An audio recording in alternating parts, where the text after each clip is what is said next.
Una po sa ating mga balita, puspusan ang paghahatid ng tulong ng pamahalaan sa mga pamilya sa Albay na kinailangang ilikas matapos isailalim sa Alert Level 3 ang Bulkang Mayon. Sa ngayon ay patuloy na tumataas ang bilang ng rockfall events ng bulkan at may nakitang mahinang crater glow mula dito. Si JM Olarte ng Radyo Pilipinas Albay sa sentro ng balita. Matapos itaas sa Alert Level 3 ang Bulkang Mayon kahapon, agad na inilikas ang mga residenteng nakatira sa loob ng 6-kilometer permanent danger zone sa Kamalig, Albay. Pagdating sa mga evacuation center, sinalubong sila ng ready-to-eat food packs o RTEF ng Department of Social Welfare and Development. Ayon kay Regional Director Norman Laurio, layunin ng agarang pamamahagi ng RTEF na may sapat na pagkain ang mga evacuee, habang inihahanda pa ang mga community kitchen sa mga evacuation center. Ang ating DSWD, being the Vice Chair of the Response Cluster, meron po tayong food and non-food items. In fact, kanina galing din po ako ng mga evacuation centers ng Tabaco. Kasama ko po yung ating team.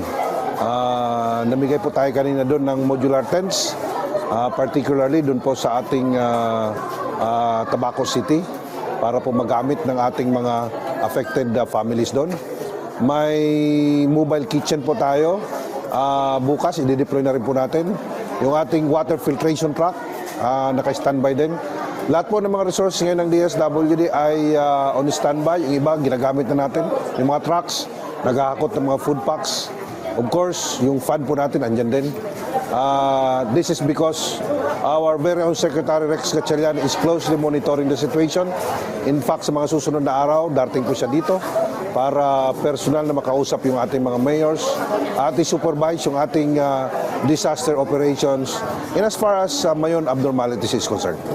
Bukod sa mobile kitchen, may water filtration at mga truck na rin naka-standby para sa paghahakot ng mga relief goods. Pagtitiyak pa ng DSWD, may sapat na pondo para tugunan ang pangangailangan ng mga kababayan nating apektado ng pag-aalboroto ng Bulkang Mayon. Alinsulod na rin sa utos ni Pangulong Ferdinand Marcos Jr. Lubos naman ang pasasalamat ng Kamalig LGU dahil sa mabilis na aksyon ng DSWD para sa pangangailangan ng internally displaced persons o IDPs. Malaking tulong to kasi may ready-to-eat food na. Then patingin ko din tayo sa Red Cross, automatic nandyan sila para matulungan yung mga evacuees natin. Nag-commit na rin si Director na bukas magbibigay tayo para doon sa succeeding days nilang magagamit.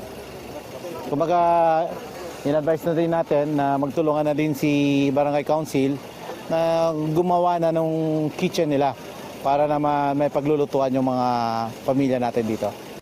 Samantala, umabot sa 131 na rockfall events at 5 pyroclastic density current o uson ang naitala ng PHIVOLCS sa Bulkang Mayon sa nakalipas na 24 oras. Mas mataas yan kumpara sa 85 rockfall events kahapon. Base rin sa pinakahuling monitoring, mayroong crater glow na naaninag sa telescope. Bukod sa pamamaga ng bulkan, nasa katamtamang pagsingaw ang plume na napadpad sa kanlurang Hilangang Kanluran at kanlurang Timog Kanluran. Sa ngayon, nananatiling nakamonitor ang pamahalaan sa aktibidad ng Bulkang Mayon para masigurong hindi nagkukulang ang tulong para sa mga bakwit.